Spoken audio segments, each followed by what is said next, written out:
Kitap. Bakı. Ağac. Maşın. Gül. Müəllim. Məktəb. Oğlan. Pəncərə. Qız. Qapı. Qapı. Nə? Baba.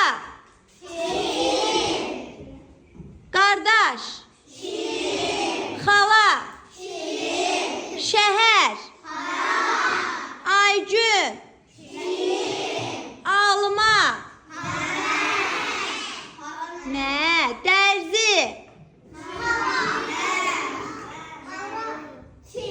Çim.